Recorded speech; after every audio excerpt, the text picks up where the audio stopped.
Sejam todos bem-vindos a mais uma análise. Hoje a gente vai mergulhar de cabeça nas atualizações mais recentes do Google Cloud Platform, focando direto no que rolou agora em abril de 2026. A ideia é pegar aqueles dados densos e transformar tudo em sites super práticos. Afinal, a evolução da nuvem não tem que ser um bicho de 7 cabeças, né?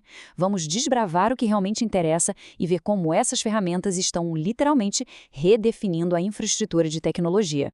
Bom, para começar, a gente precisa bater de frente com a grande questão do momento.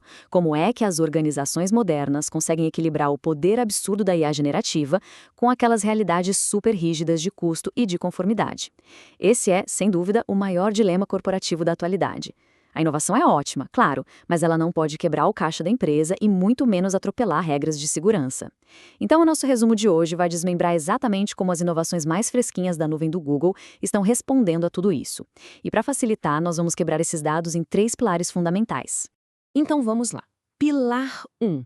Inovação e inteligência artificial. O foco aqui é o poder bruto dos novos modelos e a infraestrutura que faz tudo isso decolar. Olhando para as novidades na plataforma unificada Vertex AI, tem duas coisas chamando muita atenção. De um lado, a gente tem o Cloud Opus 4.7, o novo modelo da Anthropic. Pensa num modelo inteligente. Ele domina a lógica, lida super bem com aquelas ambiguidades chapas e segue instruções complexas com uma precisão que é, de verdade, incrível. É a pedida certa para agentes que precisam focar em tarefas de longa duração. Já do outro lado da moeda, temos o Gemini 3.1 Flash TTS. Isso aqui é uma verdadeira revolução na geração de voz. Ele não faz só aquela leitura robótica de texto, sabe? Ele dá um controle granular absurdo com mais de 200 tags de áudio. Dá para ajustar desde um sussurro até um tom super empolgado. Tudo isso em mais de 70 idiomas e o mais importante, já vem com a marca d'água Synth ID para garantir a integridade. E para a gente ver como o Opus 4.7 funciona na prática, tem um exemplo genial da Shopify. Eles estão usando essa tecnologia lá na Vertex AI para dar vida ao Sidekick, que é o assistente de comércio deles. O Andrew McMara, diretor de IA aplicada de lá, resumiu isso perfeitamente quando disse que a ferramenta é um verdadeiro salva-vidas para pequenas empresas, ajudando-as a se destacar. É a inteligência artificial arregaçando as mangas e resolvendo os problemas mais pesados do mundo real. Só que, claro, não dá para rodar um software super avançado desse jeito sem uma máquina potente por trás, certo? A gente precisa de força bruta. E é aí que entram as máquinas virtuais G4. Essa é uma infraestrutura hiperotimizada, desenhada do zero, especificamente para aguentar as cargas de trabalho de IA mais extremas imagináveis. Sem essa base sólida, toda aquela fluidez dos modelos que a gente acabou de ver simplesmente não existiria. E para dar uma ideia do que essa infraestrutura consegue fazer no mundo real, o número-chave é este aqui: 10 vezes. Um salto de velocidade de 10 vezes. A agência WPP, que é um gigante global do marketing, colocou essas VMs G4 para treinar robôs humanoides. E o resultado? Aqueles ciclos de treinamento que antes levavam quase 24 horas para terminar, despencaram para menos de 1 hora. Na prática, isso aqui acontece quando a gente joga poder bruto de verdade em cima de um problema complexo. Mas, convenhamos, do que adianta todo esse poder computacional se a conta no fim do mês for impagável? Isso nos leva ao nosso segundo tópico, pilar 2, eficiência, confiabilidade e custos.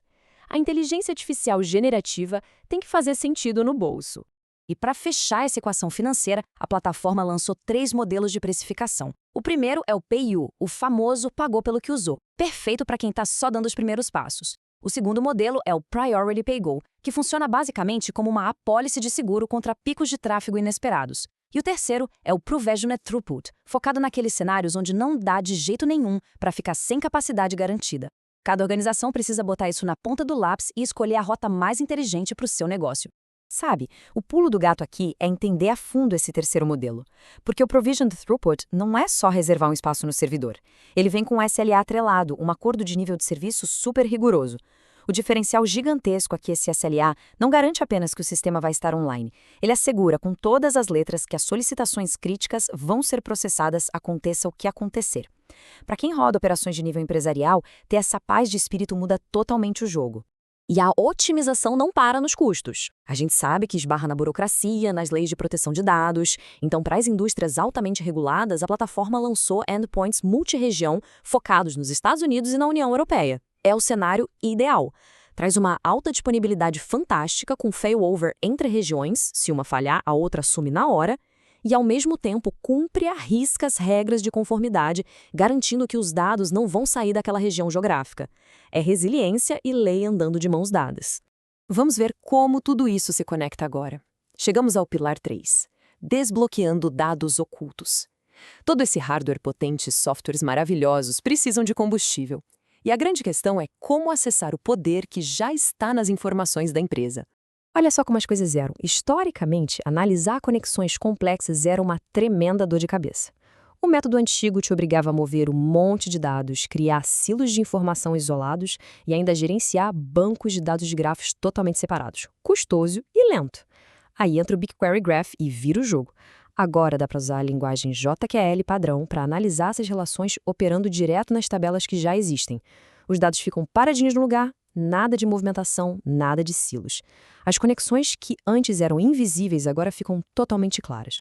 E para colocar isso numa perspectiva bem real, 9 milhões de libras esterlinas. Foi exatamente esse o valor absurdo que uma empresa de tecnologia financeira conseguiu economizar aplicando o BigQuery Graph na detecção de fraudes. Ao poder mapear as conexões sem ter que transferir dados para outros sistemas, a equipe descobriu redes inteiras de fraudadores que estavam ali operando debaixo do nariz deles. É um impacto financeiro e de segurança gigantesco. E para fechar o ciclo e facilitar de vez a vida das equipes, a plataforma resolveu acabar com um grande obstáculo dos analistas, a temida página em branco. Com os templates de notebook do BigQuery Studio, os profissionais agora têm acesso imediato a fluxos de trabalho prontos. Quer uma introdução ao SQL? Tem. Quer fazer análise exploratória com data frames ou até rodar análises multimodais super avançadas com o Gemini? Tem também. A galera já começa com o pé no acelerador, extraindo insights desde o minuto 1. Então, depois de tudo que a gente viu hoje, a evolução dos modelos, o salto na infraestrutura de hardware, as opções de custo e essa revolução nos dados, fica uma pergunta no ar. As infraestruturas de dados que as organizações têm hoje estão de fato preparadas para aguentar as demandas crescentes da IA generativa, agora em 2026 e nos anos que vêm pela frente? Fica aí o convite para a gente avaliar nossos próprios sistemas e começar a planejar de forma estruturada os próximos passos. Um abraço e até a próxima análise.